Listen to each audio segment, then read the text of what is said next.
غلطی کرتے درگزر کرنے کا جذبہ اپنے نفسوں میں ہم جگائیں. آپ نے کہا کہ ایک عورت نے زنا کیا تھا تو آپ صلی اللہ علیہ وسلم نے اس کو سنگسار کی سزا دی. اگر آج کوئی عورت زنا کرے اور سچے دل سے توبہ کرنا چاہے تو اس کی سزا کیا ہوں گی؟ دیکھیے، سب سے پہلی چیز تو یہ کہ زنا کی جو سزا ہے وہ تو تبھی دی جائیں گی جب اسلامی حکومت ہوں گی.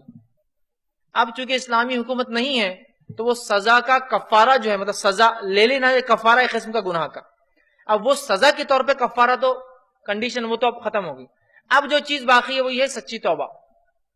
چونکہ زنا کے بدلے سزا اگر شرعی حکومت ہوتی، وہ جا کر اپنے آپ کو بتاتا، وہ کیس ثابت ہوتا تو دی جاتی، لیکن اب وہ شرط تو ہے ہی نہیں، اس لیے کہ اب یہاں کوئی اسلامی حکومت نہیں.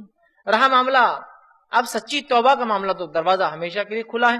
تو اس معاملے میں عورت سچی توبہ کرے، اس معاملے میں مرد سچی توبہ کرے. لیکن آج زنا کا ایسا معاملہ ہو چکا ہے، اللہ رحم کرے، ایسی ایسی باتیں مشتق آتی ہیں، ایسے ایسے سوالات آتے ہیں کہ تعجب ہوتا ہے کیا زنا کو ہم نے مذاق سمجھ لیا اور گناہوں کو ہم گناہ بھی نہیں سمجھ رہے. عجیب بات ہے. اور گناہوں کا علم بھی نہیں کہ گناہ ہے. یہ سب سے خطرناک چیز ہے.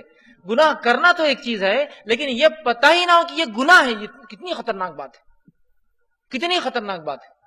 ایک صاحب ایک مرتبہ جو سوال کرنے لگے کہ میں نے جو ہے روزے کی حالت میں زنا کیا تو اس کا کفارہ کیا ہے؟ کیا پوچھا سوال؟ روزے کی حالت میں نے زنا کیا، اس کا کفارہ کیا ہے؟ تو میں نے یہ سمجھا کہ شاید انگلش میڈیم کا بچہ ہوں گا تو اس کو نہیں پتا زنا اور ہم بستری میں کیا فرق ہے. بیوی کے ساتھ رہا ہوں گا لیکن سوال کیا کر رہا ہے؟ زنا کا. تو میں نے کہا اگر روزے کی حالت میں اگر انسان ہم بستری کر لے اپنی بیوی سے تو اس کا کفارہ 2 مہینے کے مسلسل روزے رکھنا 60 ڈیز یا 60 مسکینوں کو کھانا کھلانا. 2 مہینے کے روزے رکھنا، 60 مسکینوں کو کھانا کھلانا. میں نے جواب دیا اس کو. اس نے کہا نہیں، یہ کفارہ تو ہم بستری کا مجھے معلوم ہے، زنا کا کفارہ کیا ہے؟ سبحان، اسے پتہ ہی نہیں تھا کہ زنا جرم ہے، گناہ ہے. اس کو لگ رہا ہے یہ ایک عام بات ہے، اب کر لی تو اب کفارہ دے دینا ہے اس کو. کیسا خطرناک معاملہ ہوگا جب ہم کو گناہ معلوم ہی نہیں گناہ ہے، اور حالات اتنے بد سے بدتر ہوتے چلے جا رہے ہیں کہ اللہ رب العزت رحم کرے. بہت سارے ایسے مسلم علاقے ہیں جہاں ورجینٹی ٹیسٹ ہوتا ہے تو لوگ پھر رشتہ بھیجتے ہیں اور رشتہ قبول کرتے ہیں.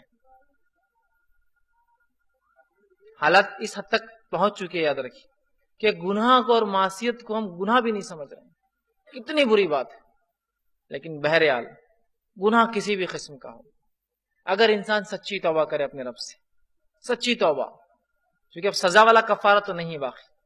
کچھ سزائیں، کچھ گناہ ایسے جن کا کفارہ دے سکتا ہے انسان دنیا میں سزا کے طور پر. چوری کی ہاتھ کٹ گیا، کفارہ ہو گیا، اور دل میں توبہ کر لی تو پھر وہ بھی ختم ہو گیا.